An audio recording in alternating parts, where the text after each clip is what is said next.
to this. Okay, aloha everyone. Thank you for joining our Zoom in on Puna water issues. My name is Kuulei and I'm here with Tanya and Tina. We're each running for political office this year, but before politics, we are deeply and inherently committed to our communities. Today we're going to go over some water issues. We're going to go over how government works. We're going to go over the term that is opuali'i.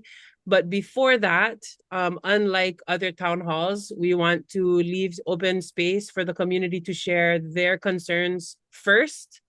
And then we can go into some conversations around solutions to those concerns.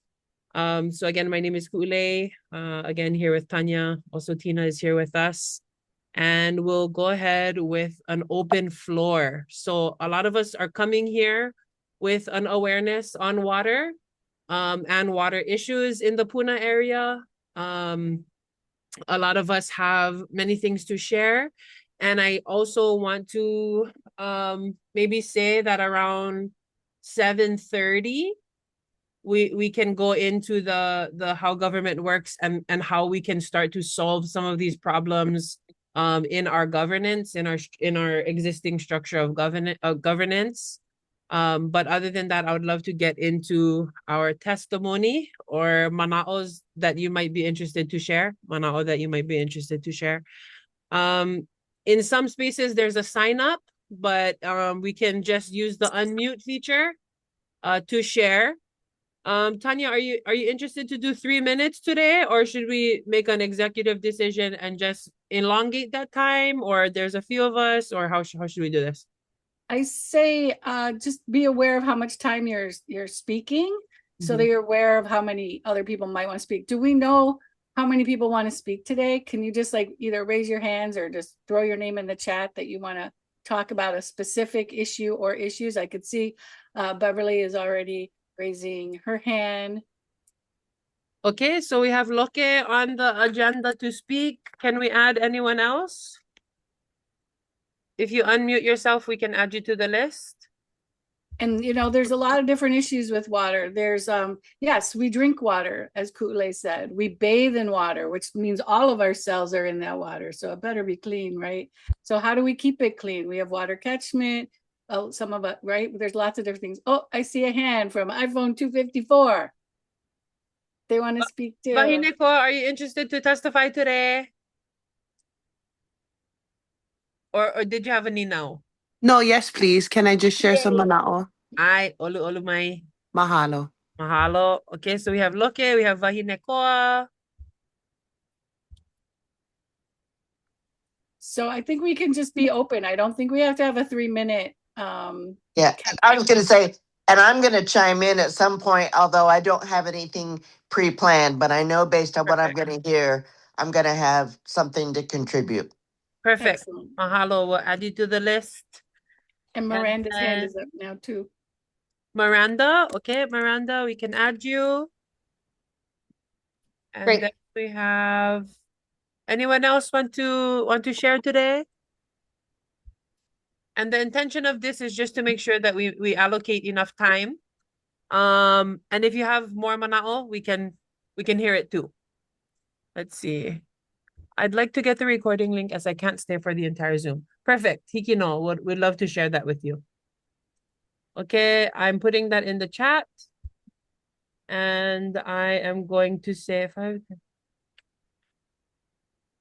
okay, let's do, I think 10 minutes will take us to, let's work on 5 minutes, 5, 10, 15, 20. That'll give us more than 20 minutes to get through.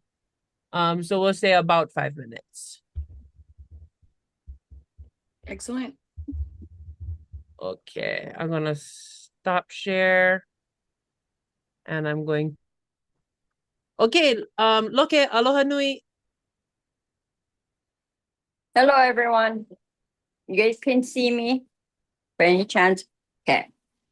So everybody know me as Beverly Medeiros, as well as Loki. I am a water hauler for over 30 years in the Puna district. I have been doing everything and anything to educate the people in regards to how precious our water source is, and just sharing. Yeah. So a lot of people who's running for different positions right now has been pretty much getting on water haulers. Some good points, a lot of bad points, and a lot of people in the community is not educated. You know, a lot of people will talk about, oh, the water haulers gouging, or the water haulers this, or the water haulers rates, or the water. No. So today, and this is fast kind mock-up, and this is all public record. We have the water rates that the Department of Water Supply furnishes, yeah? And I was shocked today because, you know, I really don't look at this on a monthly basis, because I can tell you on an average month, my bill is $4,000, just that beautiful water bill. And we get charged in so many ways, and people tell us, how can you charge this or how can you charge that? We as water haulers suffer because there is truly no formula that we could put together to have an accurate charge, or a charge that would be comparable enough to make us be a viable business for the community as well as for us. The rates change for us on a monthly basis. Gallon rates charge on a monthly basis.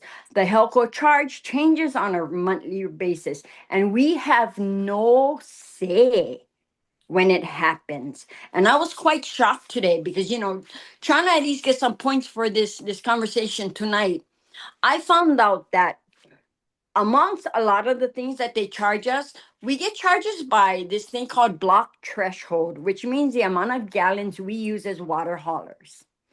And as well as the size of pipe you can get at the spigot or the professional standpipe locations we go to, as well as the maintenance and other things, including Helco, which is a massive, massive cost to us right now.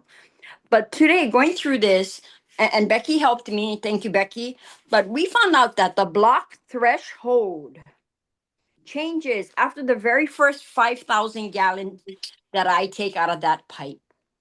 I automatically turn into the second threshold on my very first load, on my very first bill of the month. And it changes prices. And for us, pricing is pretty shocking. I mean, by breaking it down, we ended up seeing it double at every block. For instance, the first block for us. So my one load that I sell every month, first load starts at $1.64 for the water gallon, 1,000 gallons. The very next block, so my second load already, I'm at $3.57 per 1,000 gallons. Third block, I'm already at $6.36 per 1,000 gallons. And that is that rate changes constantly. Then we also have an electric pumping charge. That has again changed. And I had shown Becky, based on documents that I keep from all my bills from the water supply department, they will give you a little decrease. And then we find out already July 1st, we already have a rate increase. So we feel so good saying, yes, we saved 20 cents and we already have a new rate increase of over 50 cents. How, as a business viable in the community, can even quote a customer appropriately for a sale? There's no way. There's absolutely no way. And then by looking at this, and this was updated July 1st, 2026, this document, we now are looking at standby charge rates going from 297 as high as $980 per month. How do you even put that to a customer? If I did one load in 1 month and that is my monthly standby charge. Yes, go ahead. Well, what can you describe, what is the standby charge for? Okay, so this is my bills. If you live on county water, you'd get a water bill like this. We have a thing called a standby charge, and a standby charge first of all. Oh, come on, I had it all highlighted here. Sorry. We're going to the standpipe charge. The standpipe charge is a new customers obtaining any services from Department of Water Supply facilities shall be charged an initial payment and a sorry, my lighting is bad. Prepositional cost of the standpipe facility on a monthly basis. So any new person or myself who use this service will have this monthly charge of the standpipe. So we have that. Now And that's for you to use that Pahoa fill standpipe. station. So Got it. now let's put it this way. If by any chance, God willing, they say, okay, Loki, we're going to let you guys finally have 2 a month. We're going to get that charge times 2. Right. And then we also have the general use rate. Then we have, there's 5 rates on the water bill every month. Standby charge, standpipe charge, consumption charge, power cost charge, energy CIP charge every month. And we cannot fight it. And these rates change from month to month. They change month to month. They're not regulated electric like year to year. But they're all regulated by Public Utility Commission. Right. But they're allowed to fluctuate every month. So when Helco goes and says, oh, we want to raise it, and they get that approval from PUC, we're just the little guy who has to take it and say, okay, whatever. So like I say, and they listed right here in our bill.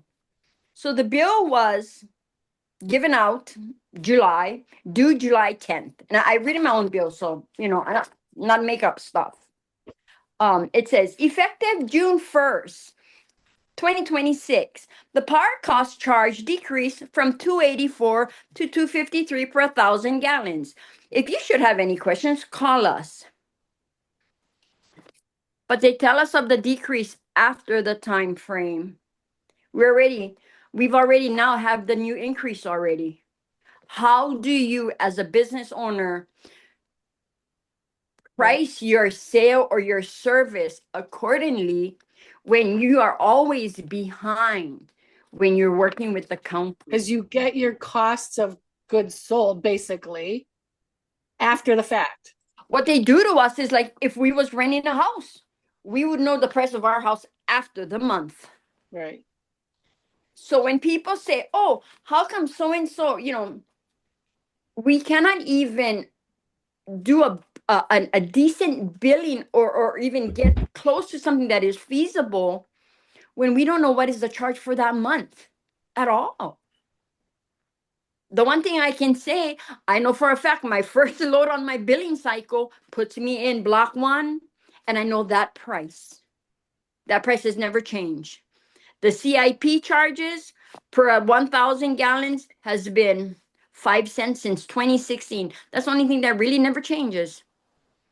But I mean, you have all these charges. You have charges. We all get charged based on the size of pipes that's in the ground. We have no say. So if they put 3-inch pipe in the ground, you can get all the charges from this sheets based on the 3-inch pipe. You may not want to pay that 3-inch pipe. Some of us do. I like because it's faster pumping, but we have no say. So when people go out there and they say, oh, well, they're gouging us or they're doing this. No, we're not gouging. We're not even making it. Truthfully, you know, my bill, and it has been Kona low, so we're not working how we should or usually. And sorry, but this has been so a fighting battle for 30 years for me personally. So for this billing cycle, I had delivered 288,000 gallons of water. Okay. My total bill was $2,232.57. Everybody tell me, oh, you're overcharging. I says, all you got to do is grab that total gallon, divide it by my truck, which is a 4,000 gallon. And you know how many loads I did that particular period. I think it came out when me and Becky did it, was like $37 for the water portion itself. If I sold you that load of water, $3.50 in HPP, we just went to 2 gas stations today because gas stations were out of diesel already. They ran out of diesel. Had to find gas stations to buy diesel. Bought diesel at KL 7-Eleven, $7.12 a gallon. Truck runs at 9 miles to a gallon. So between that and the water bill, the water hauler's losing money already. Big time. Big time. And that doesn't include the truck and the maintenance on the truck itself. The brand new truck that we are running right now, that is a brand new 4,000 gallon federal potable truck, $500,000 is the cost of that truck to be potable water. So for someone like me who does, and I'm sorry, for someone like me who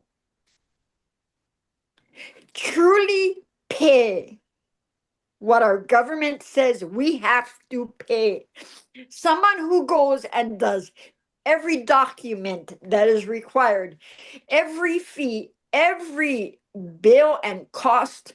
A lot of people don't realize water haulers 7 taxes. Commercial trucks 4. Water haulers 7. Why? Don't know. Never get the answer. It's a killer already. And what people are not realizing is we get way too much people here. You have all of us water haulers who are 50 years and older, who still trying to keep it going, who have no help from any government agency, county, state, nothing. And then to see all these laws and rules that they're trying to slap in our face, and no one in my 30 years has ever come to me and asked me any question. They'll write an article or they'll put something up, like something that just was put up a few days ago, blasting us, with never once asking us. If people would come and sit and talk with us, they would learn so much. So much that it's just sad already. It is sad. Sad to the point where there is no one who wants to deliver water Kona. There is no one who wants to deliver water Kau. There is no one who wants to deliver water anywhere that is farther than 20 miles from their standpipe because it's not worth it. The cost outweighs the benefit for that individual business. And it's to the point where most of them are ready to quit and retire. And I don't know what I not want to quit. So if this is what it takes to get things going, for me, this is my last hurrah, because it's too much already. It's too much, and people just take it for advantage. I can be at that water spigot, and I'll watch people come there and wash their car, and I'm like, I'm paying for that wasted water on my maintenance, on my bill, and people don't care. People don't care already. I will watch them clean pigs, wash boats, wash cars. And it's like people don't realize we cannot live without water. We can't live without electric. We can't live without other things. We cannot live without water. And like I'm telling you, nice people, you ladies, this is my last hurrah to try and get people on the ball with this, because it's sad to see that the ones going to suffer going to be our kids and our grandkids in the future if nobody else going to step up already for do this. Because we as the water haulers, we tired. We tired. I've called 4 different water haulers before jumping on this, and all 4 are like, I'm done already. I'm done. And people not getting that. People truly not getting that from us. You know, and I'm not, please don't take it in a way like I want crybaby or whatever, but if no more water haulers and no more access to water, this island would be on shit show. Gonna be on shit show. Gonna be one thing where people gonna be at fighting amongst others. I've had people when I go and do deliveries during drought, 5 days no more water, and I've been called every name in the book. I've been called the B word, the C word, the F word, everything. And I'm looking at them and I'm like, you guys need this to survive. And yet you calling me one C word. And we just owed and we tied already. And you know, no matter how much times we speak to Department of Water Supply, Right. we speak to Health Department. You know, there was another business and Tanya, can I ask one quick question? Mhm. I can say anything I like say? Yes. If you've seen me in the past, you know I don't care. I'm going to say it like it is. But if you're not educated in my line or my field of work, come ask me before you dog me. Instead of put us out there and just treat us like we rubbish. You know, there is plenty of people who coming into this field who have no clue, who tell us, oh, our truck's dirty or water is dirty or this. People don't know. And I mean, you guys see it now. You know, this whole bill thing has just stirred up so much that everybody panicking, everybody's worrying who's going to maintain their water, who's going to maintain their tanks, how did we get water, is the water clean water, is I'll tell you guys all right now, you guys all trying to save water. Drive Shipment Industrial Park 6 o'clock in the morning and watch all the guys with their trucks with a filling from fire hydrants to sell it for bottled water that people are kindly buying out of the stores. But people like us who trying to keep water for survival, we don't get help. I mean, look, thank you, first of all, for just being so open and honest. And I really appreciate your honesty. I obviously the first time you started talking to me about this, I really saw, as someone who has used your services when I had no water, that the water haulers are a de facto kind of infrastructure for thousands and thousands of people for when our catchment water is unusable or when we have a drought and we don't have any, right? So the fact that you guys seem to be unregulated in some ways, overregulated in other ways, not protected, the business model doesn't seem to be working in terms of, right? Like it just seems like upside down already. The fact that you just brought up the age of all you mostly female water haulers is also scary. So this is a huge piece of our infrastructure that has been ignored and that we absolutely have to address because it will affect all of us. You know, and I'm sorry that I'm so emotional right now, but you know, within my personal family, it's me and my daughter. And my daughter bought me that brand new truck that was automatic, all the bells and whistles at $500,000. And I'm telling myself, it's work. I'm 50, I'm going to be 54, and it's hard work to pay up something like that. And she's like, Mom, I like you be comfortable. I like you be able to be okay at your job. And I'm like, people just don't see the physical pain we go through, the mental pain we go through. And I pretty much had a conversation with my daughter before this talk here. And she's like, Mom, sell everything.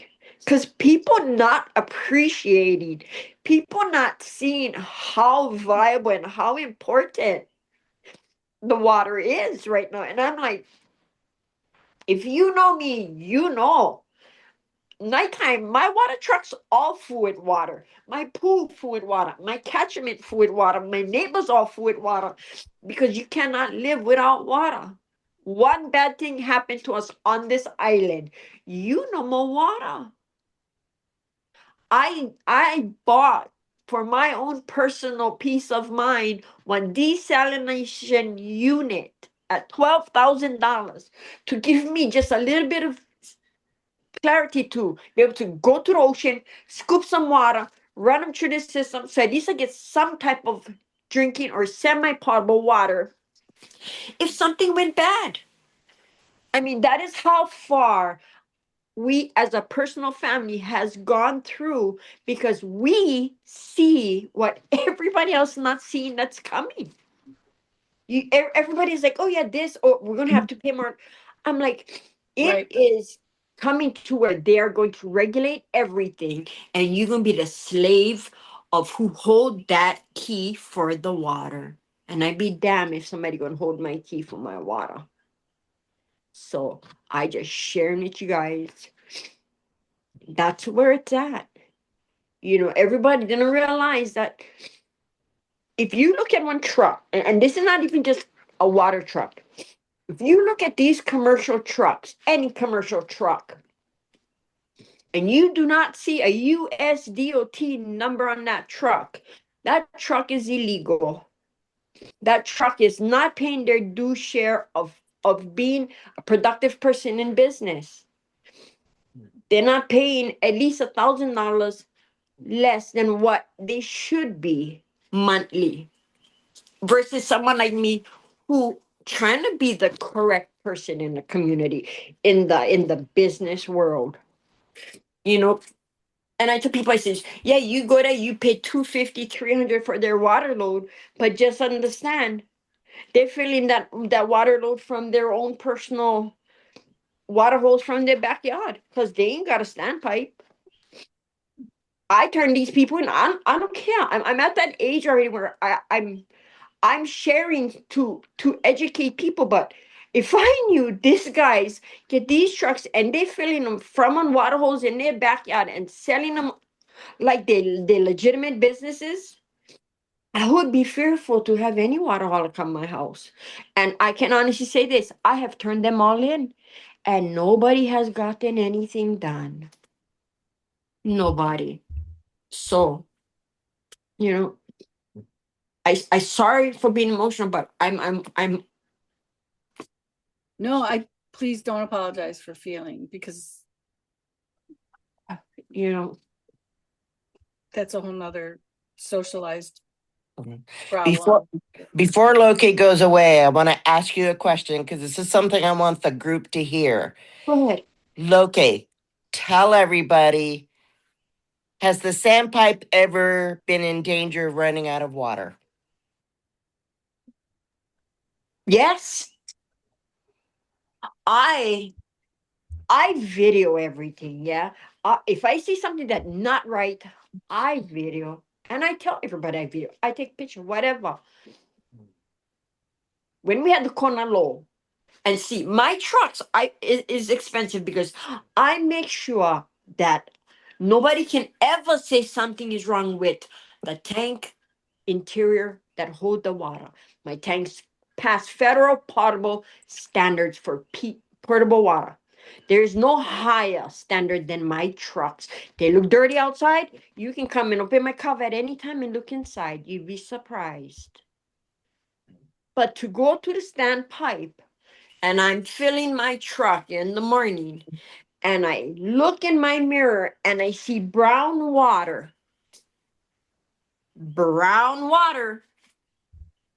coming out of the so-called potable County of Hawaii drinking water pipes. That is what made me buy the desalination unit. I waited hours. Nobody showed up. That cost me about $9,000 to resanitize my truck because I know what I do for a living. I'm not going to just fake it and drain them and say, nothing would happen.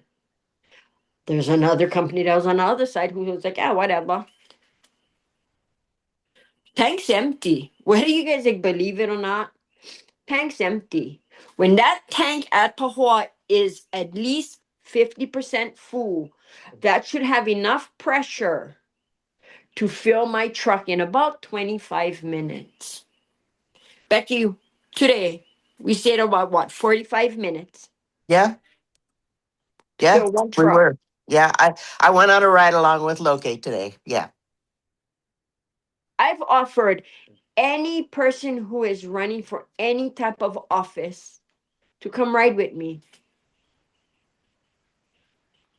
Shannon finally did because I called her out on something. She talked about water haulers and she said she'd go. So if that happens, I'll share because I'm not scared to share.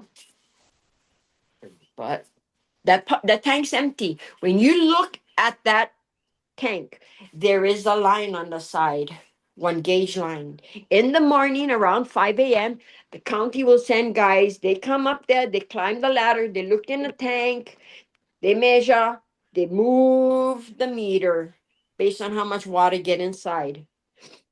If that hit black line, which it's always in black line nowadays, that means the tank empty. It's a direct pump from the aquifer using Helco's pumps all the time. Any of you ladies ever want to go at me? Fun ride and see? I no shame show anybody.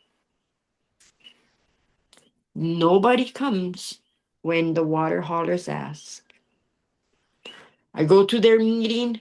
I ask a question. I says, what is the cost or is there any money allocated for infrastructure for future of Puna? And God forbid, I don't know the lady's name. She turned around and says, well, you should have read our plan and you're wasting our time. So go read it later on. She couldn't even tell me a yes or a no.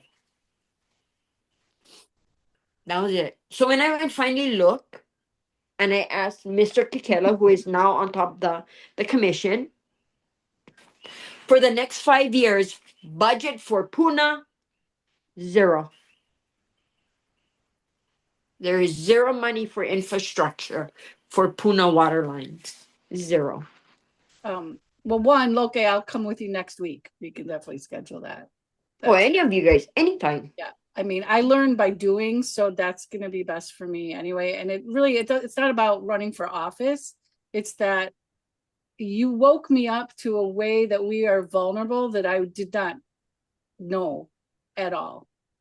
If I weren't running for office, I wouldn't have had that event and I wouldn't have met you and you wouldn't have talked to me. So, you know what I mean? And I've bought your life course. So I just want to thank you again, just for being open and honest, because I think you guys had an article in the paper a couple of years ago, maybe about this, where, right. And so like, this has come up before and it's just repeatedly ignored. I'm confused in here. Like what?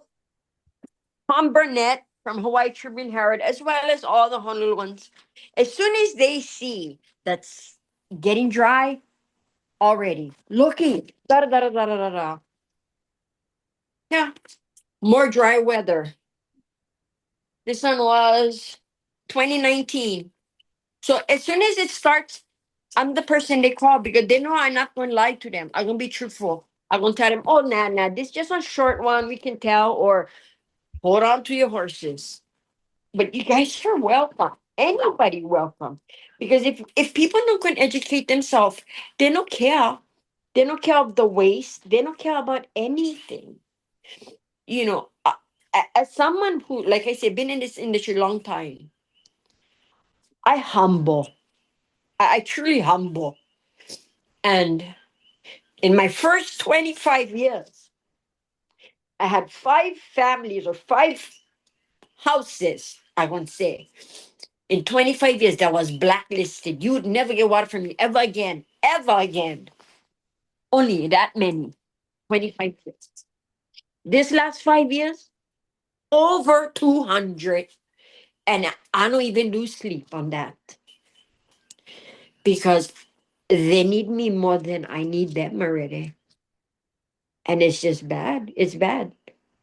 the waste of the water is what's mind blowing right now. Mind blowing.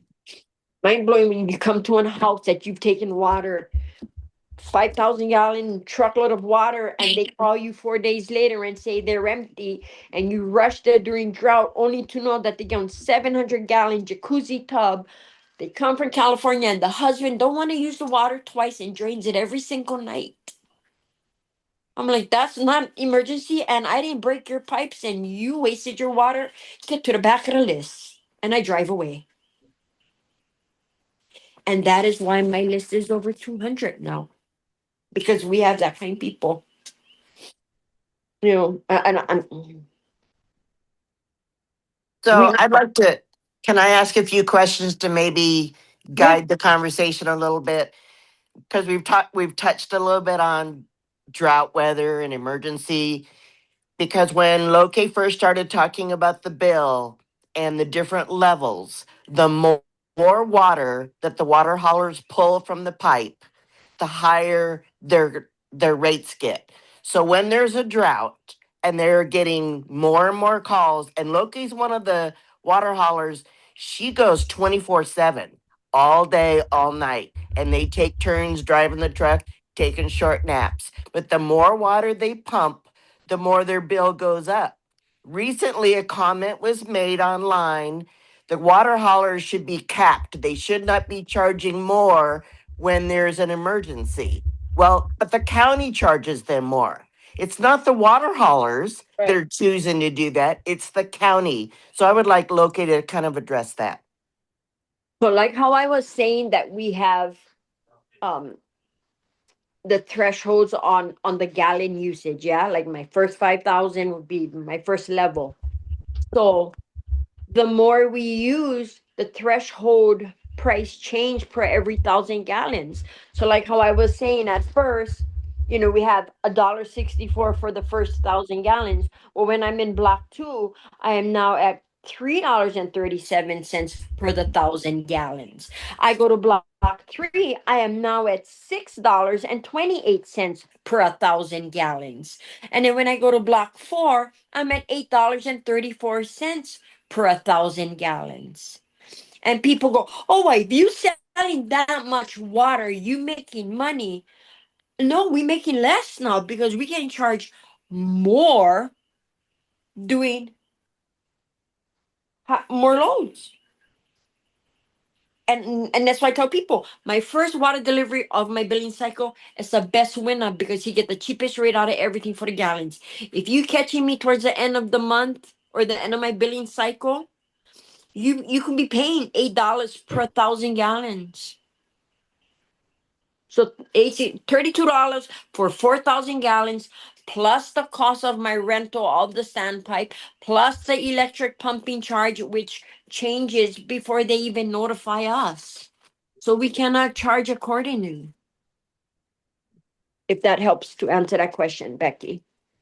Yeah, well, if the county could find a way to create, I understand for commercial people, larger businesses using more water, they should probably have a different rate than tiny mom and pop businesses. I totally get that. But for the water haulers to provide this vital resource to individual catchment owners at a somewhat reasonable across the board where they're all not paying such diverse prices, that's something that the county needs to help them resolve. And they're not using the water as a product to create another product and sell it. They're delivering the water to people who just need clean water. Exactly. Yes. But the county needs to find a way to level the pricing so that the water haulers can level their pricing and actually have a business that they can rely on and feed their own families. The change in the fluctuating in the cost, you cannot run a business that way. And everybody always asks me, oh, well, you must be just gouging. I'm not gouging. I, as someone who has a little bit of knowledge in business, going to count to the overall cost of my billing for the month. If I feel like if I got to add $5 to everyone on their order to make me have a little cushion to pay unforeseen costs, then so be it. I see guys, and again, it's not legal, but I see these guys who they'll be like, oh, I was selling my water 300. I'm gonna make money. I'm like, there's no feasible way to make money at 300 for a water load.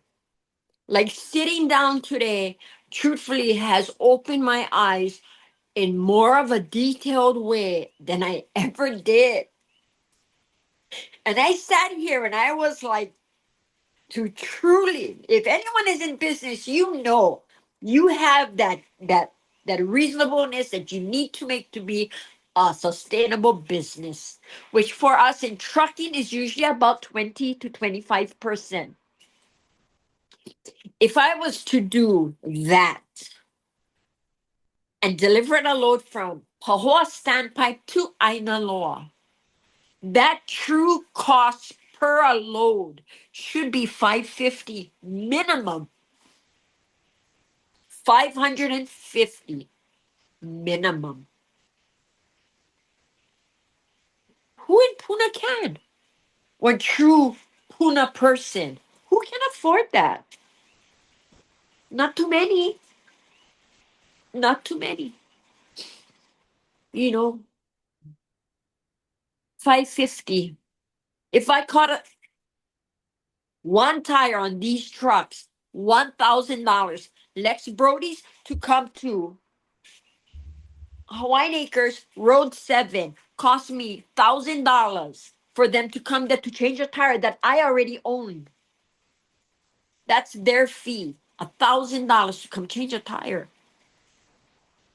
You cannot be a viable business on the way the county and the state and even the Fed, when you read all these EPA guidelines and stuff, we not viable already. We not. The illegal ghetto ones, they are. The few like me, we not. And even being at 550, that's not a comfortable cost.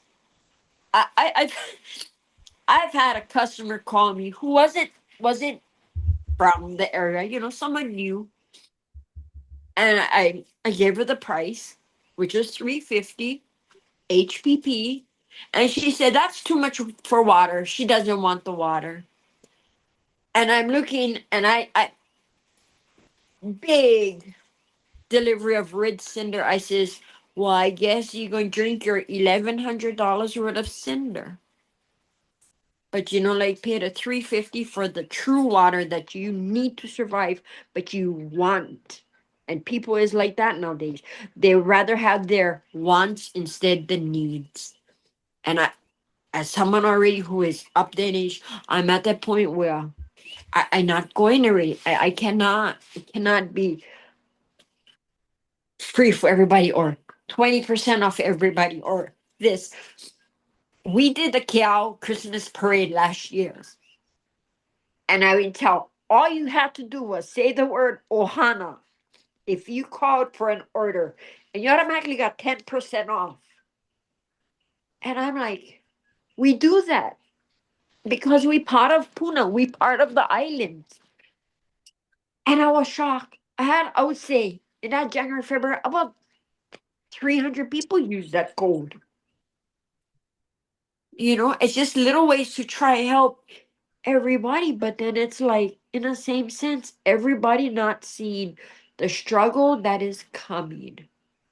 And it's when it hits, which I say within the next 6 months, when this hit everybody in their face, everybody gonna say, fuck, look, it was right. Because I see it already. Sorry. I feel like I said I'm on therapy session right now with all you guys. But yeah. Becky, you got any more questions, Becky? No, I don't know how we get the people in a position of making decisions that eventually affect all of us end users. Loki's part of the chain. We're the end users. The catchment, Right, we're the end users. right. But how do we get the people in a position who are in the position to make decisions to understand? We all know that 3/4 of our population lives on Oahu, which means 3/4 of our politicians are from Oahu. And I'm guessing that very few people on Oahu are on catchment. So, but yet they pass these bills without giving it a second thought, without having any kind of mandate to do the homework. That's the frustrating part. And bless you, for having these kinds of events. But how do we get this up the chain? That's my question. That's my frustration. I mean, the first thing I want to recognize is that we need to look at water, it like a supply chain also, and everyone that touches water. Because I think one of the biggest problems is that as end users, and I know Becky and I are both on Catchment because I know Becky, right? So I know we're on Catchment. So as end users, I don't think I realized how instrumental water haulers are, or how you've been treated, or how your business is being treated. Like, it doesn't even seem viable. And we haven't even talked about the fact that you have one place to fill up, and you can go up to Volcano, give water to someone else, and then you got to drive all the way back to Pahoa in order to fill up again and go fill up another person maybe in Volcano. So you can't even just give water to people in Volcano in one day without driving up and down the hill. You know what I mean? So there's so many other issues, but I think for us to all see that everyone who touches water, especially the water haulers that are bringing clean water to us, you guys are not the problem. Clearly, They just don't care. the management of the water in the larger scale from a systemic viewpoint is messed up. Well, so I'll share this, and it's get corruption in everything, right? We all know that. Get corruption. And you have all these little community commission boards that they make to make it look so beautiful that the community get input. Not once have any Department of Water Supply higher up ever ask any water hauler to be on that public community board. We ask so that they would have someone who's with the customer, who can tell you how the day is going, why so much water, what locations using so much, what is your drive time, how much arguments get at the standpipe with just everyday guys coming with totes who in reality stealing water. Don't get me started on that whole theft right there. But we go and we offer and we get shut down. And an individual who has a trucking company in Waimea had one standpipe by where they get that was a Parker Ranch rodeo site. Many years he had his fire hydrant. So I'm not going to be saying on standpipe. I'm not going to be saying anything that is legitimate, because that's exactly what we're saying here, right? The illegal stuff. So these guys all had use of fire hydrants for years on. He asked if he could be on the board, the public board of it for the water. They told him no. But would your sister want to be on it? She work at Hilo Medical Center. She's not even in the water field. Why would they want to offer this lady that position, even though it's a free volunteering position? Both he and I looked at each other and says, what the hell? They offered it to his sister. And he was like, she's never even rode in his trucks. And I'm going to say something. She's on it. And she's on the commission. She's on the commission. She has nothing to do with water, nothing to do with trucking, nothing to do with anything like that. She works at Hilo Medical Center. Oh, let's do it correctly. Benioff. But yet the people who truly do the job day in and day out see how much gallons and thousands of gallons are being used. The ones that going into locations up in La Hoi Hoi and Kalopa and all these odd places all around. We're not asked nothing. Nothing at all. Nothing. Or like how I've asked for all these years about the standpipe that's at the Y by geothermal. Maine Department of Water Supply Director telling me to my face at the KL town hall meeting that pipe at the town hall meeting now with our new mayor says that pipe and that unit will never work again. There's all this damage. We will never have that working ever again. I get video. Motor Construction's water trucks filling over there, taking them down the road. Why? That is what I'm at my wit's end of all the corruption and all the evilness that we see daily. We can I don't care. I talk about them daily. I tell everybody and anybody. And he still happen every single day. So yeah. As far as water hauling, my sandpipe is in Pahoa. Anybody call me, I take that water load. If it is safe enough for me to drive, I take that water load. I have taken my trucks down Minuli 4 a.m. so I can follow the fishermen down and not block traffic. I will go to Waikoloa. I will go to Kohala. I will go to Lapoihoi. I will go on all of Kalapana and any place else anybody call me. Kalamana City. Because my job is to supply a service that is needed, not even just wanted, that is needed for our community's survival. And I do them. So that's my job as a water hauler. If other people look at us like we just any kind of Joe Mo and no care, whatever, we making money, there is no money line already on this. It's a labor of love. Because you cannot make this no more cushion already in water hauling or trucking in general. It's a labor of love.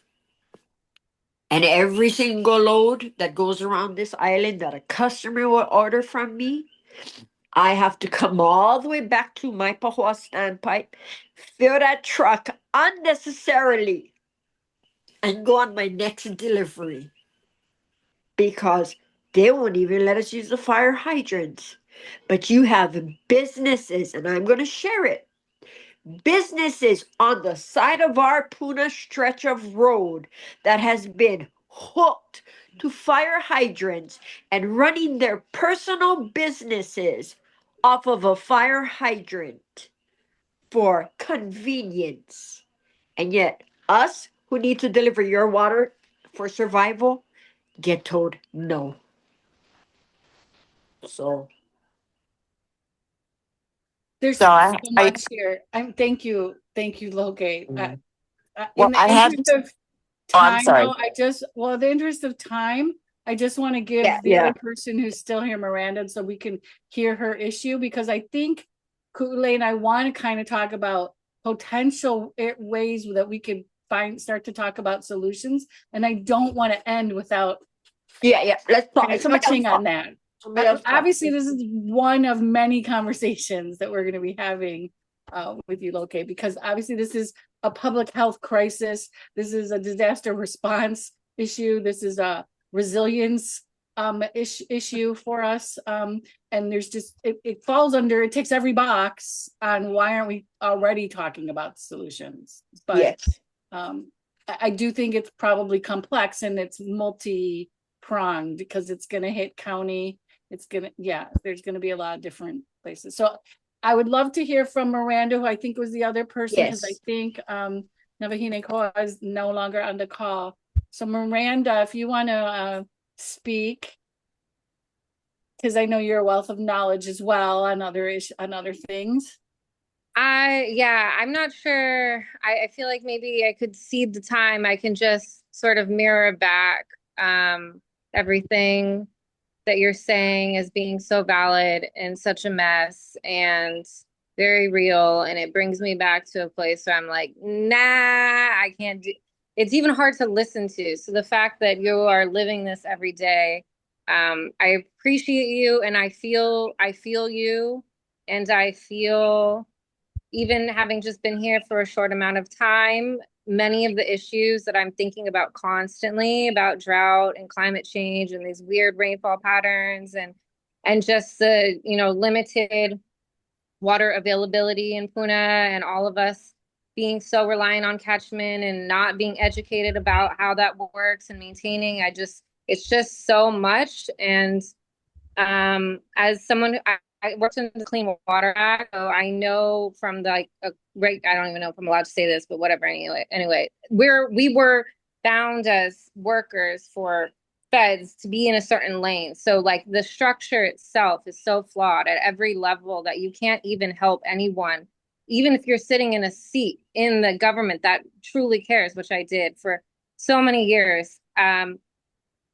It's so fraught at every stage. There's lack of monitoring, lack of assessment. Okay, you identified an issue, we hear you. Oh, there's no money. It's like on and on. No plans are being implemented. There's like, it's just like really big stuff here. So thank you for sharing. I've really appreciated hearing everything. Thank you. Like I said, I'm sorry for overtaking time. Everybody got. Okay, thank you so much. I know it looks like I'm not paying attention, but as they're writing all kind of looking up all kind of things. Thank you so much. And I think the tears are the most sacred water, and so thank you for sharing that with us today. We have a PowerPoint and then it's not meant to be like, okay, and anyway, next we have this, because that's stupid. But what we're looking at is what kinds of things we could do to solve the problems that we talk about. Because when people have town halls, they talk about all kind, and then they say, thank you so much for coming, goodbye, and then they leave. And what the hell is that, So I want to share my screen. Tanya, do you have any thoughts before I share? No, I think let's move on. Yeah. I have a lot of thoughts, but I can wait. Yeah. So in looking at this, you guys can see my screen. Yeah. Yep. Okay, so in looking at this, we have how government works, what parts of the government do what. So the County of Hawaii has two governing documents. It's the county charter and the county code. The county charter describes how Hawaii county government works and lists the boards and commissions. It also lists the duties and requirements of the mayor, the county council, the boards, commissions, and authorizes the boards and commissions to award permits and other kinds of stuff like that. The county code specifies laws and ordinances for Hawaii County, which is different than state and federal laws. To change the county code, we have to approach the county council, the mayor, and do public testimony at certain meetings. When we're looking at the county charter and the boards and commissions, this county document is what describes the water board and talks about how the water board works in the county.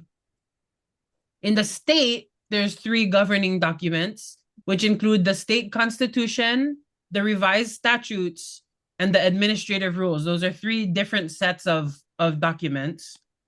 The state constitution partially describes how the state government works. It addresses Native Hawaiian rights and establishes official languages of the state. The statutes references these very specific kind of foundational documents and also lists the current laws that are in effect. To change these, you go through your House reps and your senators, the governor, and you submit public testimony at certain meetings. The administrative rules of the state list state departments, rules that govern those departments, and lists regulations implemented by the state to enforce those laws. The rules hold the same legal weight as a statute. To change these rules, state agencies and the departments have meetings. Also, the lieutenant governor is involved, and they also have public hearings.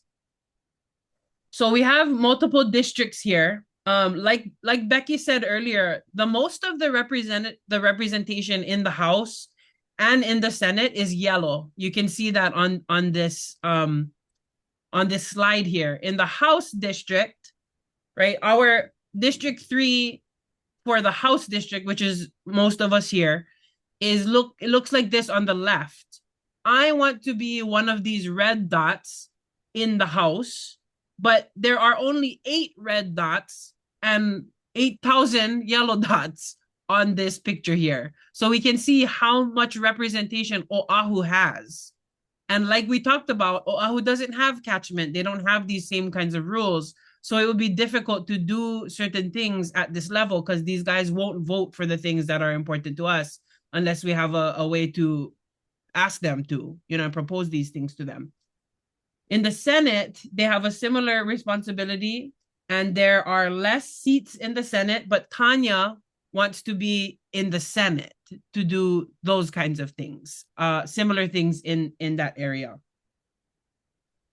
This is the way that bills are passed. I want to skip over this, but I want to explain that Tanya and I, right? So your senator and your House representative should be in the session for 4 months out of the year, and 8 months they should be with you doing this, what we're doing right now, which from what I hear hasn't really been done. And that's unfortunate because they get paid every month to do these kinds of things. This is a lot of information, but essentially, so we talked earlier about the CIP, right? So look at when you were talking about, you talked about access, right? Water haulers don't have access to kalamay that I don't know the term, but like you guys don't have a lot of pipes, yeah, that you can go to fill up your water. Is that true? True, correct. So if somebody from Kohala needs water and they call you, I mean, can you give me an example? You shared this before, but can you give me an example where somebody needs water and you got to drive further to go get their water and then go to them? So any place that call me for water, my standpipe is Pahoa number 15, which means if you're calling me from Kohala, my truck got to fill in Pahoa, drive all the way out to Kohala, and drop that delivery of water. Then come all the way back to Pahoa to fill. Fill from a standpipe up in Pahoa. No matter where on the island she delivers water. Yes, correct. I'm going to turn the camera on. So, hi, Dave. Aloha to you. Thank you for joining us today. Can you say that one more time? Oh, yeah, that's very unfortunate that only one standpipe can be used. Why is that? Can that be changed? Yes, I think so. So right now, I don't know. Look, are there many standpipes and they're just not letting you use them? There is no standpipes. Okay, so this slide that we're looking at right here. So Tanya and I could put forward to these dots on this page, right? Represented by other people. We could say, hey, we need $500,000 for Puna because we need to have more standpipes because these guys no more water. Hello.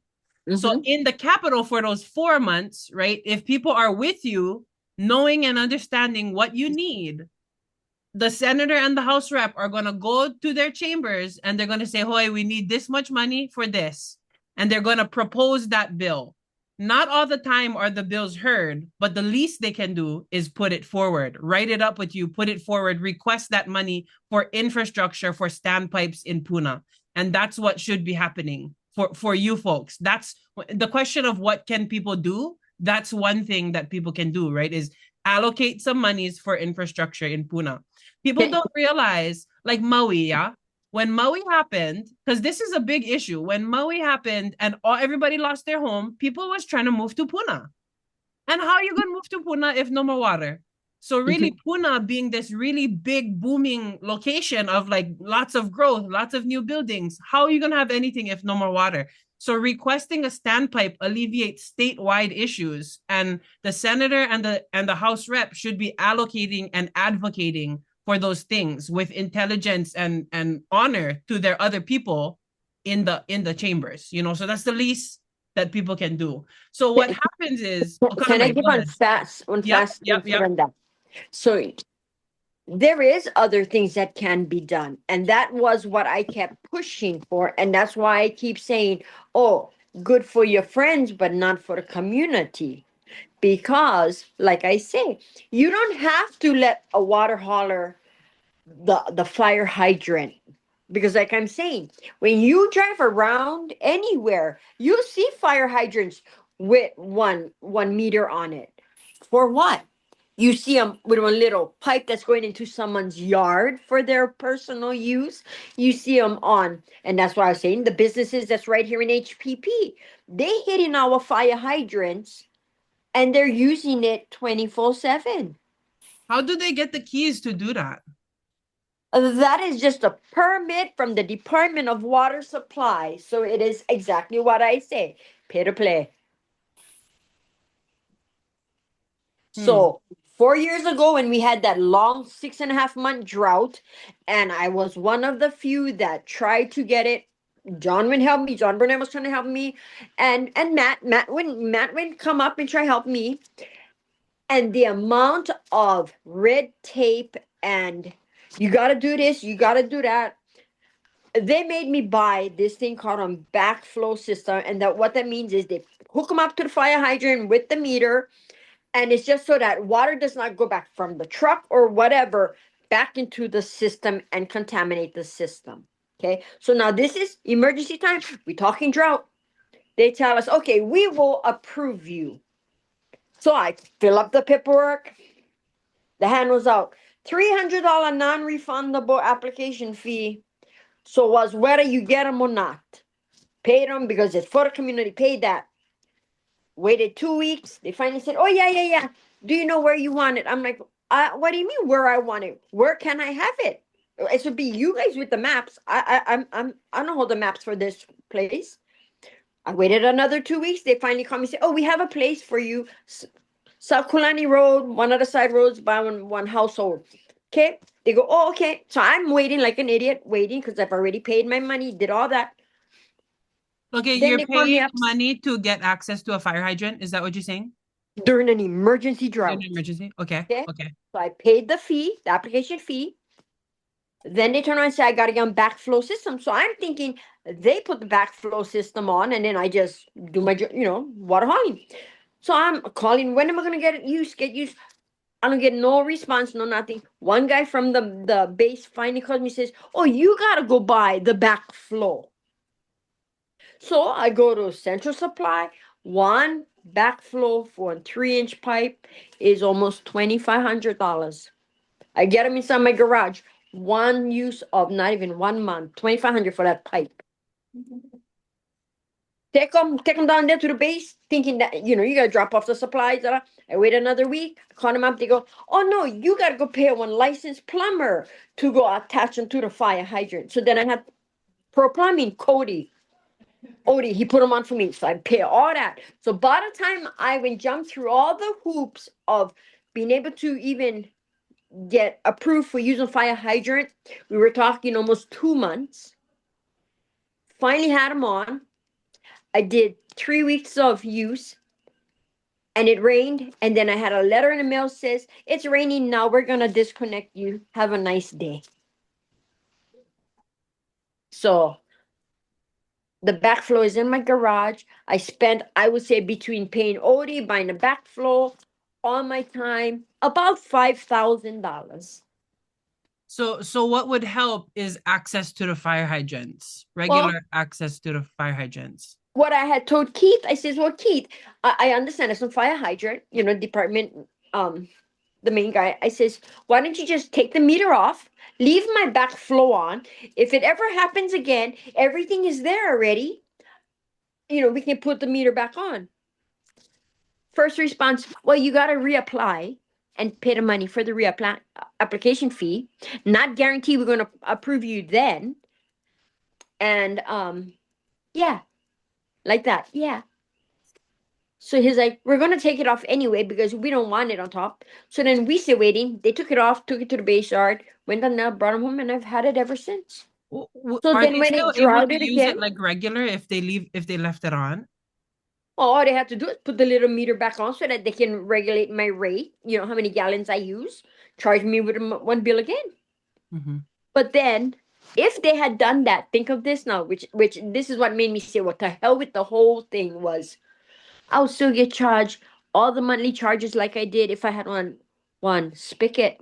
Mm-hmm. The rental, the maintenance, the service.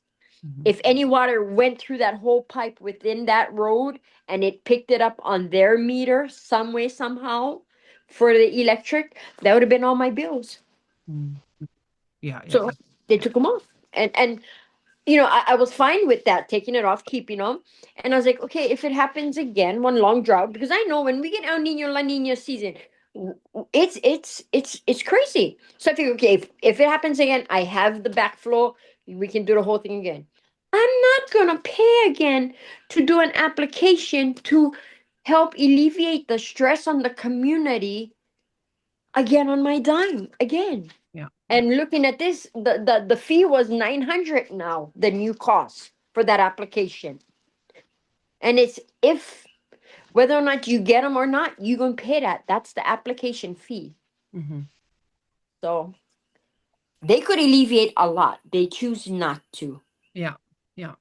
But like I say, when you drive around, you see all the fire hydrants and you see all the meters on them, and you see the little 1-inch pipe going into individual people's properties and using water off fire hydrants. When we all had that one down HPP, someone was really adamant to say we should never take water off of the fire hydrant. But, you know, they own part of the businesses that are doing that right now. So, Okay. sorry, but I'm not sorry. No, I hear Sorry, you. I'm done. I'm No, done. I was asking, thank you so much. I wanted to show you folks this because what I hear you saying is about infrastructure. And I also hear you saying about water cost, like the cost of water, those blocks that you're talking about. And I don't know nothing about nothing. This is my first, I have county water. So I live in Paneva. I don't have to, I don't have to worry. I don't know much about this. But in this short time with you, what was 1 hour, hour half maybe, I learned so much. And this is what I see. So this year in January, this bill was introduced, and this is relating to water carrier rate regulation. Do you know anything about this? Wait. Let me see. The 1906 relating to water carrier regulation, PUC water carriers rates and charges, HWCRB establishment. Are you a water carrier? Is that what that is? So I'm trying to see if that's talking about like water on the ocean or. Yeah. So this says this bill says that the idea is that it takes the Public Utilities Commission currently regulates rates and services for water carriers operating as common carriers. Yeah. So is this like ocean kind, like I guess Young Brothers, is that different? I gotta read this before I can answer yes or no. Yeah. Because I see maritime, so maybe it's different. But as an example, right? If this bill was related to your issue, as an example, if this was like water carriers for you guys, right? This bill would have had to be written and proposed to the House or to the Senate, and this is HB, so that's a House bill. If this bill was like to establish a board of water carrier rates to mean like, okay, now we're going to change the rates for water carriers who operate like this, maybe a bill like that could be written. What happens is they introduce it to particular commissions. They introduce it to committees of people in the House and the Senate. So like these guys come together in Yes. smaller groups, and the chair of every committee chooses whether or not they want to hear it, whether or not they want to bring it to the larger guys, to the kind. And if they choose not to hear it, then it dies. Then too bad, so sad. So no matter what, anybody can write any bills, right? I can write bills, Tanya can write bills, but if the leaders of each commission doesn't or committee doesn't hear it, it'll just die and like nothing. It goes away like nothing, you know? Yes, yeah, I understand that. But so the idea is that we need to be able to figure out a way to introduce bills that will support our infrastructure in Puna. But you know, at the end of the day, if nobody hears it and nobody votes on it, big whoop, nothing happens in those 4 months, right? So what I'm talking about today is that this is not the only thing. Like introducing bills is not the only thing that your legislators should be doing. They should be voting based on the community's needs, based on these kinds of meetings that are happening regularly. That's what should inform the way they vote in their committees. They should listen to the testimony and gather data, not only the testimony in the House, but also here, like here in these regular meetings. And they should come to say to their people when they're in the Capitol, hoy, 50% of the, 90% of the people in Puna that I seen, my data is they're all on catchment and they need water. That's not, and that data was collected by me in the meetings, right? So that's stuff that they need to take to the Capitol. They also, when you go to testify at the state, you only have 3 minutes, but your people can be like, hello, Loke, sorry, I know you only had 3 minutes, but I have a question to ask you. And then you can answer regardless, right? Nobody asks those questions because nobody cares these days, is what I imagine if nobody's asking questions at all. Another thing is when somebody else proposes a bill that will negatively affect us in our district, my job is to challenge that and to be like, excuse me, I understand that you want to have this, and this happening in Puna, but I don't think you understand there's not a lot of water up here based on what our people said, so that's how we need to engage in the House. Right now, these guys are not showing up to the Halavai, to the meetings, to even know what the hell to say in the House, right, in the Senate. Another thing is that with all the information that we gather, right, I didn't know diddly squat about the water issue in Puna because I'm not from Puna, but I learned so much today, and those are the kinds of things that we need to take to the other guys in those committees, right? That's the job of the rep and of the senator. And so that's what's supposed to happen in the 4 months. In the other 8 months, right? So big whoop, we introduce a bill, it doesn't get passed, but that's not our only job. My job and Tanya's job that we're asking people to vote us in for is to regularly attend the existing meetings, to come regularly to the existing meetings. Another, or at least send somebody to go see what's going on in the community that we represent, right?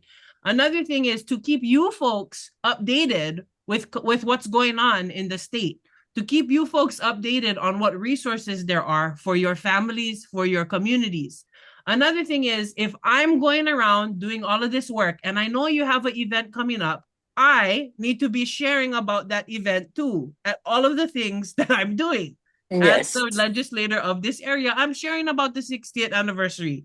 I'm sharing about all of those things because that's my job that I'm paid to do for 8 months long outside of the Capitol. Another thing is to support the constituents using all the available resources. Okay, Tanya, as the senator, can call the Department of Water Supply and say, excuse me, can we meet? Can we meet? Because, there's a lot of people in my district that are having an issue with water. Can we meet? And I can meet the head of the county, whatever law. I can meet I can request a meeting with any of these guys as the state representative, as the senator. I can ask for a meeting with them. And that's not the same as you going, hey, Keith, is his name Keith? Keith. The fire guy, Loke. Wait, say that again? You know the guy that you was talking to about, was it the fire hydrant? And you asked him? Sheldon Lehman. Sheldon. Is there a guy named Keith at all? Not to my knowledge. Sheldon, you're talking about Joy's husband, right? Okay, no, I'm thinking about one guy named Keith was he Board of Water or Fire Department or Oh, something? Keith is the Department of Water Supply. Yeah, The- and he was telling you something that, oh, sorry, you're gonna be extra money. You gotta have to do this or this, right? That's what he Yeah, was saying. yeah, So yeah. I, as their house rep, can be like, Keith, listen, can we talk stories? Because listen, this is not going okay for us. You know what I mean? And that's not what I would do in these 4 months. That's not what I'm doing here. That's what I'm doing the other 8 months. You know, using my time and my resources that I'm paid like $7,000 a month or whatever it is to do. Because these guys is getting paid, maybe it's $5,000 or whatever it is. These guys is getting full checks for doing absolutely nothing. Now, and this brother was in office for 10 years. 10 years. And he didn't do any of these things for either of us. And so it upsets me. Another thing is they get $15,952 per year to send us newsletters, do postage, do community meetings. In addition to their pay, they get this much per year to feed us, to come to our meetings, to teach us what's going on, to do office supplies. Okay, maybe travel and conferences. I don't need to be traveling anywhere except to the Capitol and back, because our people have a lot to do. We have a lot to meet about. We have a lot to learn. We have where is this money? Where is this money that was supposed to go to feeding us and teaching us? Where's that? You know, because all of this stuff that needs to be addressed would be addressed in a meeting like this. And we're eating. Maybe we have kids. We have child babysitters over there outside on the park or whatever, so that we can be involved, right? All of these things. Another thing is annual salary goes up. Their salary goes up in January. 97,000. Sorry, I'm yelling. Sorry, everybody. I don't know if you with me, but I'm just yelling. But anyway, $97,896 is what they're going to get for doing the exact same thing they've been doing in the last 10 years. And that upsets me. That upsets me. And this is just for the House. I don't know what it is for the Senate. And then it goes up every year. And by 2030, more than $100,000 for doing work only 4 months if they're not with us the other 8 months. You know what I mean? So, and for me, you can hold me to this. If I had that much personal money, best believe we would have cash prizes at our whatever the hell we get. We would have incentives to come. We would, personally, from my own bank account, I would put $100 in an envelope and hello, everybody, contest time. How do you pass a bill? How do you get this passed from the Board of Water Supply? Education. You know what I mean? And that's what I mean. That's a lot of money. That is a lot of money. And so thank you for coming to my TED Talk, because that's about legislation, about voting. I know everybody here knows that in the primary election, we got to vote in the party. There's a Republican Party. There's a Democratic Party. A lot of people don't know that you can only vote for one party in the election. My advice to people is to please vote for the person and within the party of the person that needs your vote the most, right? So for me, I'm running in the Democratic Party. 89% of my district, of our district, votes in the Democratic Party. So it's more likely that people would elect me if I was running in that party. Because for as long as I can remember, that's how we've been voting. So I'm asking people in the primary election, even though some of us like Brenton Awa, even though some of us like Daniel Anthony, they're running in the Republican Party. And if you vote for them in the Republican Party, I lose a vote. And likely they're going to make it to the general anyway, is what I like to tell people, because Brenton is the only Republican running in his race. And Daniel Anthony is the most popular. So I think both of them don't need our votes in the primary, but I need the votes in order to get Chris out so that we can continue to do this kind of stuff. Otherwise, I got to work 3 jobs to make anything close to what these guys is making in the year. You know what I mean? And then we're not available. And then, oh, sorry, I had to work. And oh, sorry, I had to do this. But otherwise, we're here anyway. You know, not if I get into office. It's every moment I have, regardless, right? And you don't see me because I'm in Kelkapaneva. But I go to the meetings over here and I attend. They wanted to build one rocket space launch pad at the airport. I was like, well, no. And so anyway, this would be our full-time job. Our biggest, most important job.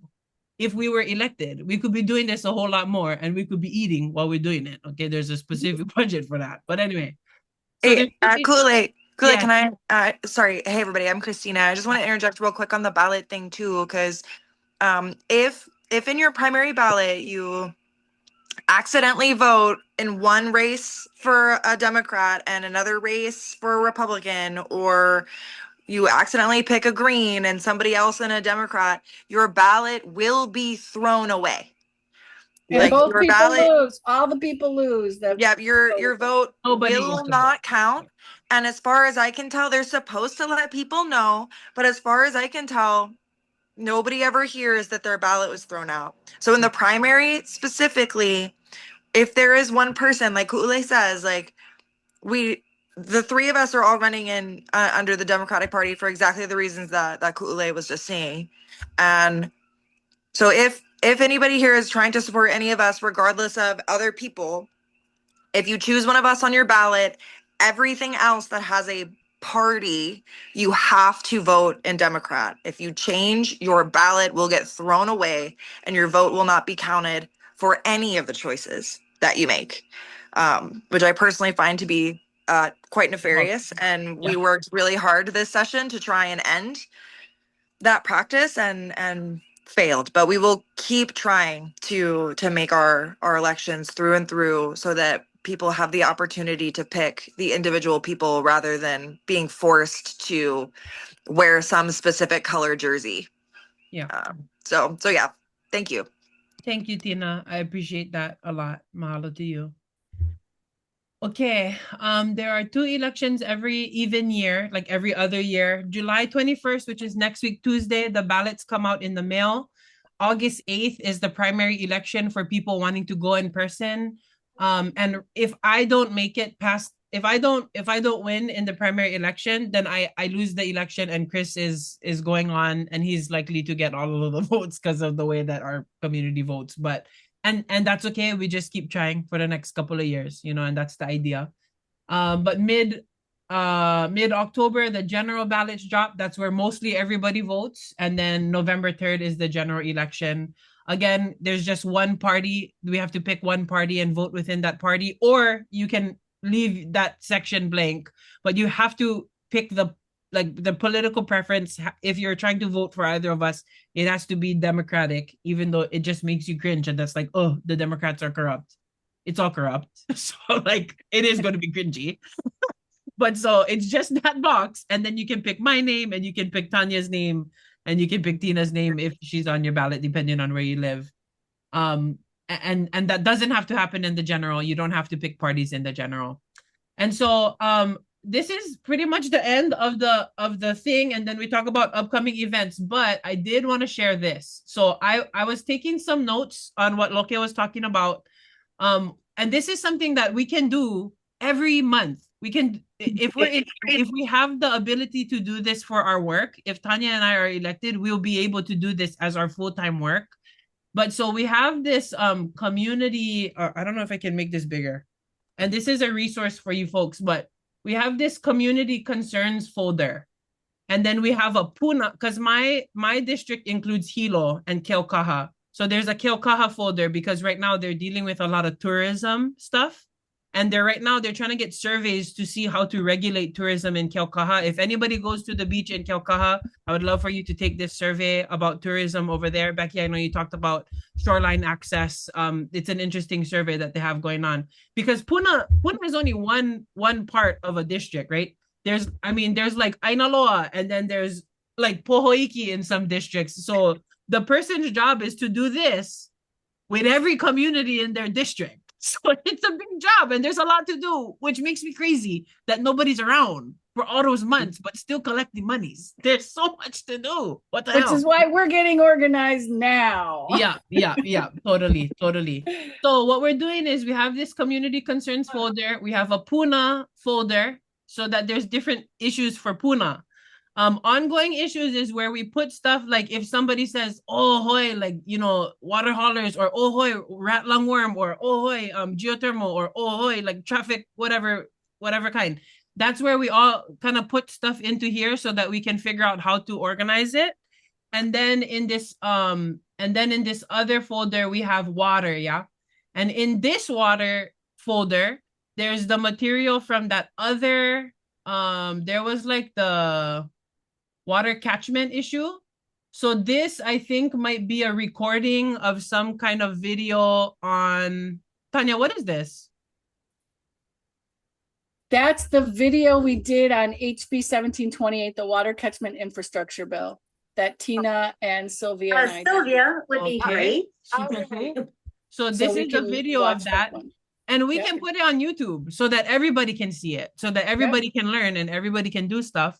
I can put it on YouTube after this, and then it's easier. You can just do the link. And then now, because we had this event, there's a folder for this meeting. And so, and again, this is stuff that your reps should be doing for you. Like that's their job, you know, this is what we should be doing. Anyway, this is the slide deck that we're working out of and all the information that we just shared about that. And then we have this water Zoom notes. Loke was talking about, okay, I realize this is not relevant, but Loke was talking about the water cost. So this is I just pulled this up online and then you can just link it to the docs, right? So this is that water rates that I think she was That is old. That is last year's one. That is February 2025. Oh yeah, this must be old then. But just so that everybody can see, this is what Loke was talking about. First block is $1.25 per 1,000 gallons. This was last year, Loke is saying. And the second block is $2.72 for the next 1,000. And then third block, but this is agricultural rates, yeah? And see, now no more that. Everybody is across the board. Good night. So now ag is under the same price as residential and commercial. You know, that'll explain why my bill is to the high heavens. Yeah. So what rates you guys pay? Okay, so when you're looking at yours, let me just see if I can make them a little Standpipe smaller. charges. Okay, so sorry, trying to make your thing. Wait. As you all can tell, I'm ignorant with technology. No, don't you worry about that. That's our jobs, not yours. Yours is water. Yours is water hauling. Look. So, I'm trying to make them smaller to see what. Okay. I'm gonna make them smaller here, like this. Okay, so if we look at towards the left, okay. Okay, over you here. have the general use rate. So you see how you get the first block, second block, third block. Okay, that is how he changed. So if you go underneath, 23 to 20, well, it's years ago, it's 3 years ago, we're looking at your stuff, okay? But, so not even look at the C, the agriculture rate, but that is gone as already. Oh, okay, yeah. Okay, so based on the block threshold, so you should have one thing that says block threshold below. Okay, so go underneath that. So you see how you have. Oh, I see. So you see how I was telling you. You get 1 3-inch pipe. Size of the pipe. Mine is a 2-inch. Or 2-inch pipe. Yes. So if you look at my 2-inch pipe, my block 1, so my first 5,000 gallon load, 1 truck load, I'm out of block 1 already. Yeah. I'm already in block 2. So now when you look block 2, as soon as I hit 900,000 gallons, which happens quite frequently, I am now in block 3. So let's try go up and let's see. Okay, so block 3 rates, right? The general rates, general use rates. Let's just use that for now. Yeah. Block 3 went from 478 to 523. Right now, general use rates went from, for block 3, 573 to 628.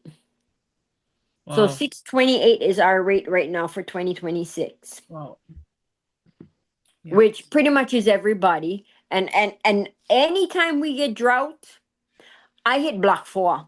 And right now our rate for block 4 is $8.34 per 1,000 gallons.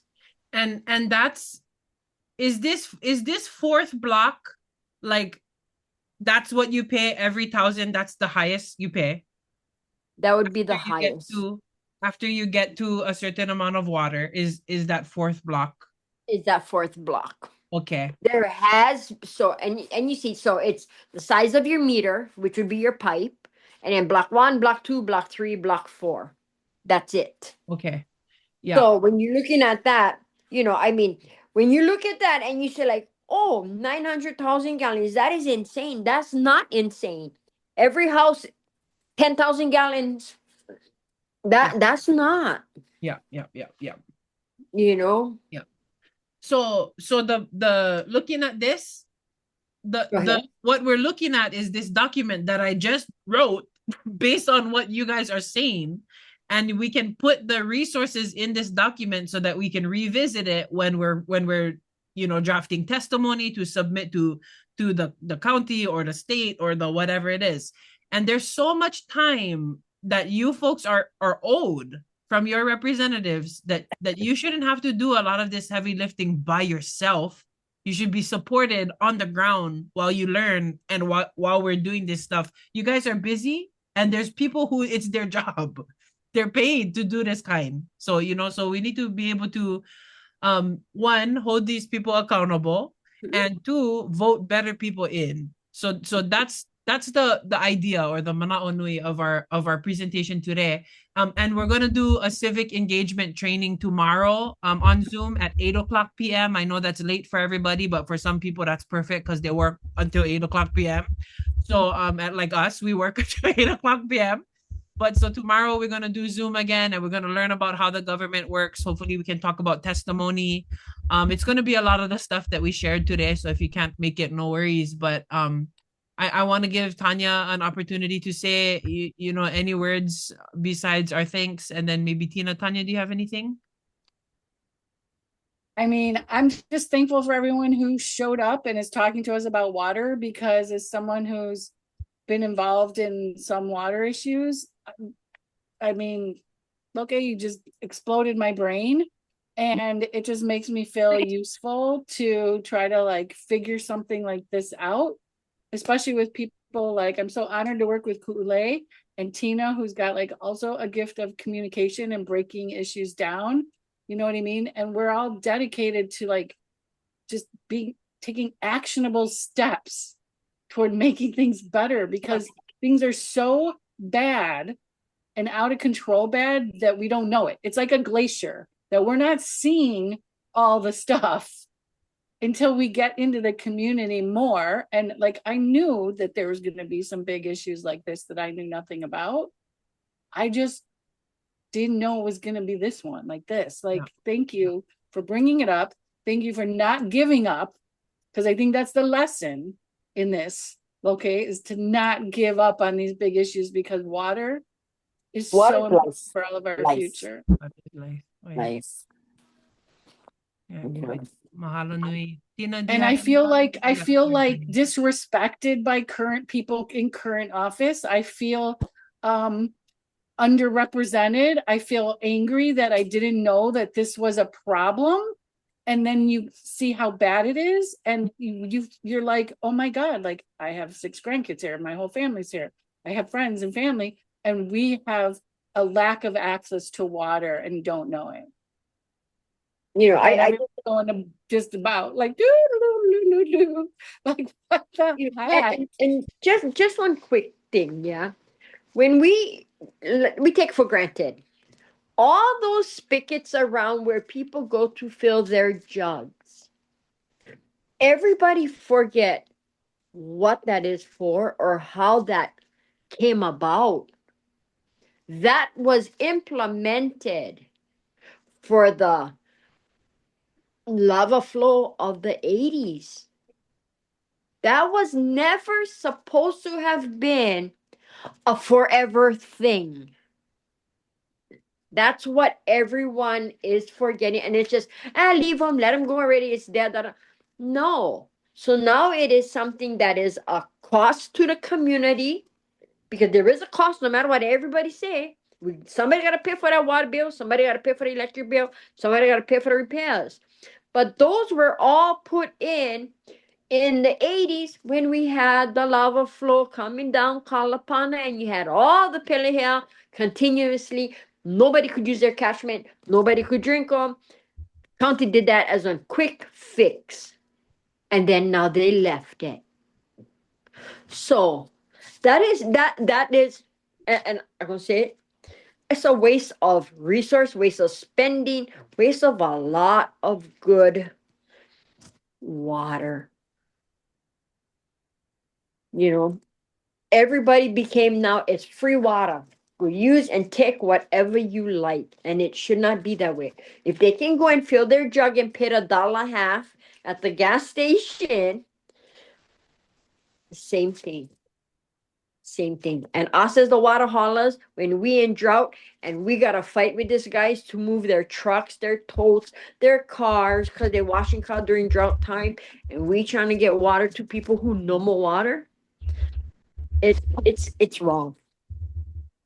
So I just saying the county should actually come up and say one day, hey, we're gonna close them all, because that wasn't the intention in the first place. That's what people don't realize. The people like us who's been in it a long time know when and why it was put in place and everything.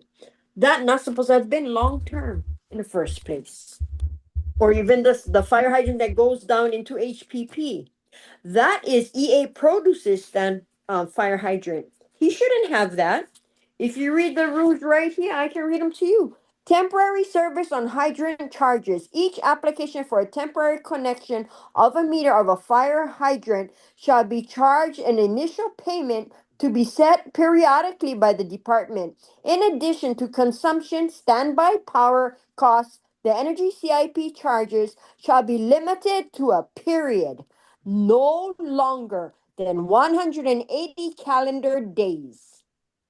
So anybody who using fire hydrants do not have authority to use it past 180 days based on this. It's on this. It's on this. What is that, okay?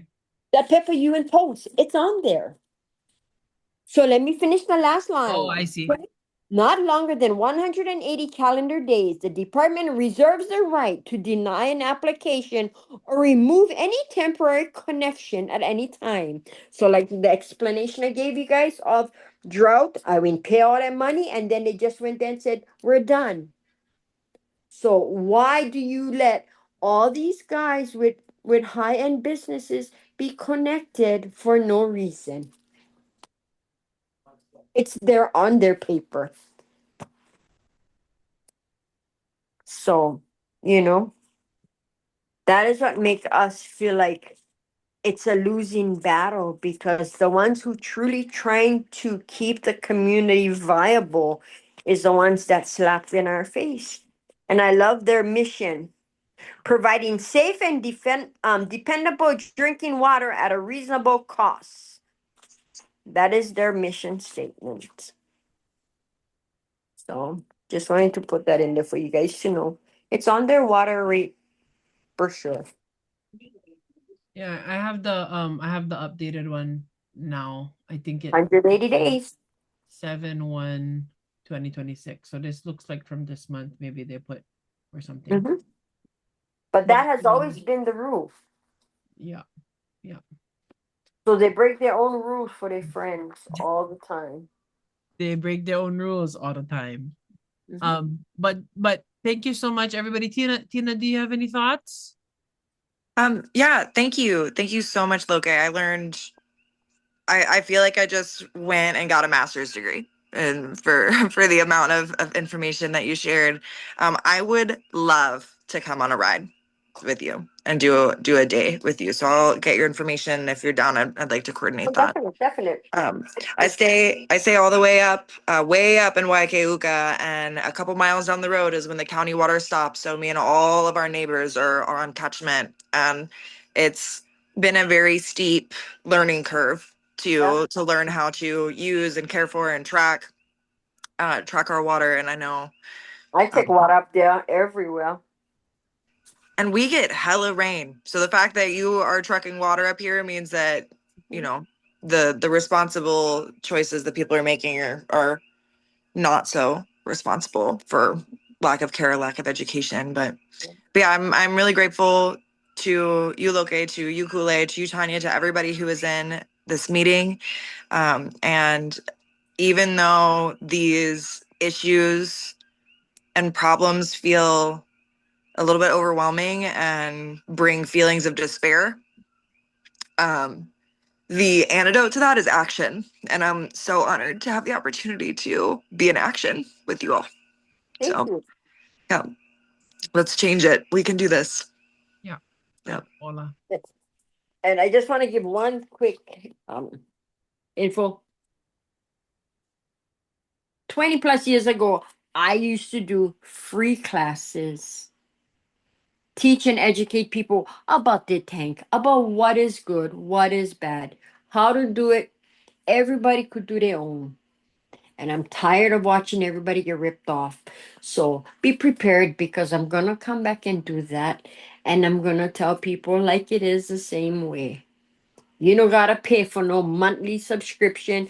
You don't gotta pay for dropping no bomb things in your water. You don't gotta be putting baking soda and no, no. So all these, and I'm gonna say them in a nice way, rippers who deceiving the local communities, gonna get one eye opener, because as you two fine ladies know, I'm done with that one. I'm gonna shut it down. So I'm gonna have classes.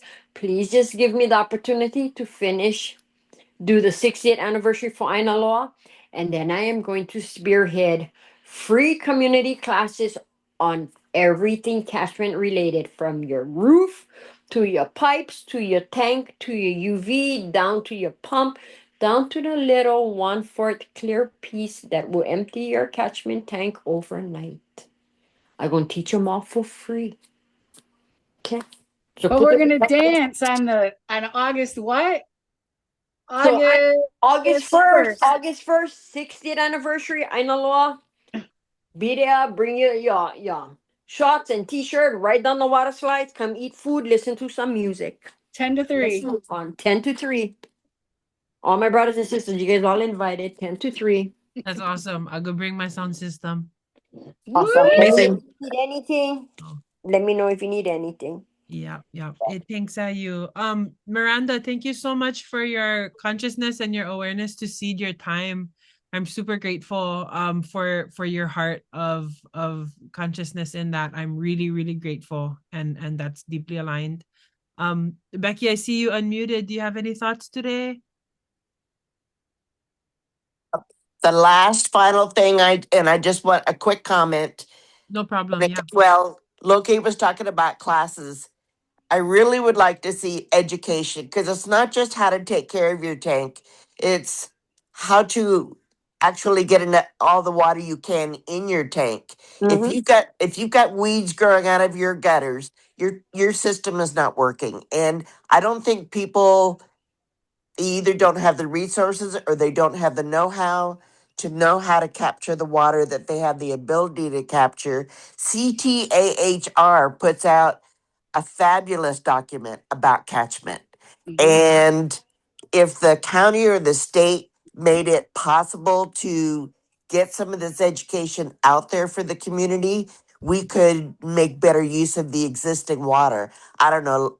I'm sure Loke is tired of filling the same tanks over and over and over again, where people would, rather just fork out the money than take care of their system. And it just seems like a damn shame. But I'm sorry, I talked longer than I intended to.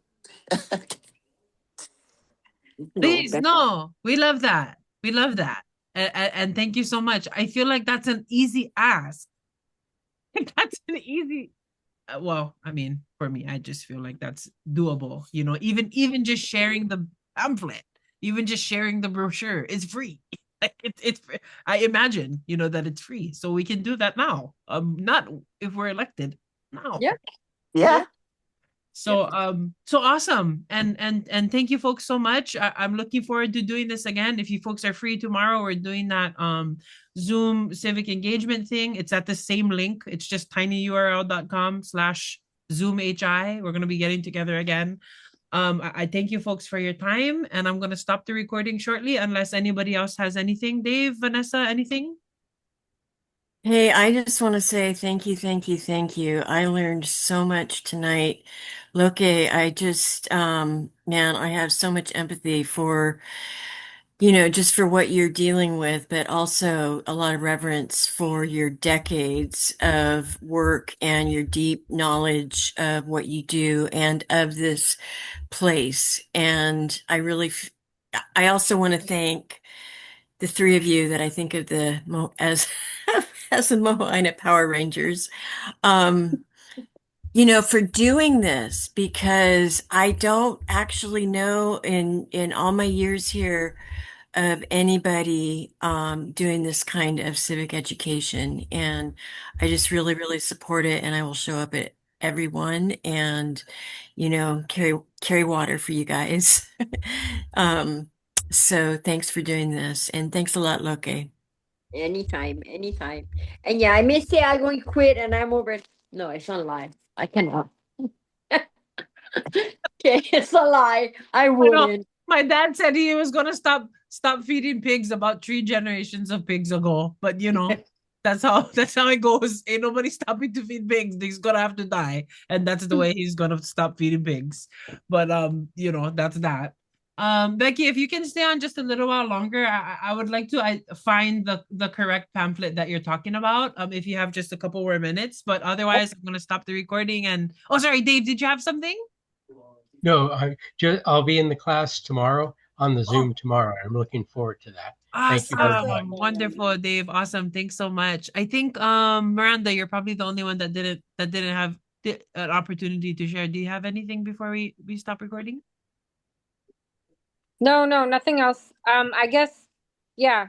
There is sort of I don't know, Loke, how you feel about sort of Uncle Tilo's clean water, but anyways, okay, well, there's an effort to start a nonprofit called the Hawaii Institute of Rainwater. And I've been linked because I care about water deeply with them. And it seems like it would be very aligned with a lot of your ideas and thoughts. And so I don't know if you'd be open to meeting, but I would be interested in talking to you more too offline as part of that.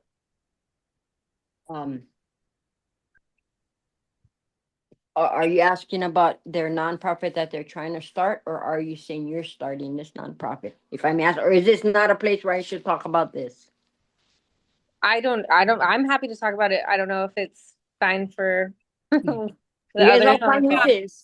Look, I think Miranda is asking if you're able to meet with her, or if you're willing to talk stories with her. And I think we can do that if you share your contact information, your email address, or whatever it is in the chat, or you Miranda, can I give you my cell phone number right now? If you call me right now. Wait, because this is recording and we're gonna launch it on YouTube. I'm giving you my business number, so no matter to me. Okay. Promotions. Go ahead. Okay. Go ahead. So obviously I'm JB Water hauling, yeah. Oh, okay. Yeah. Okay. Yes. Good. More reason to talk to you. ASAP. I'm gonna call you. I can call you on your business line. 808-557-0697.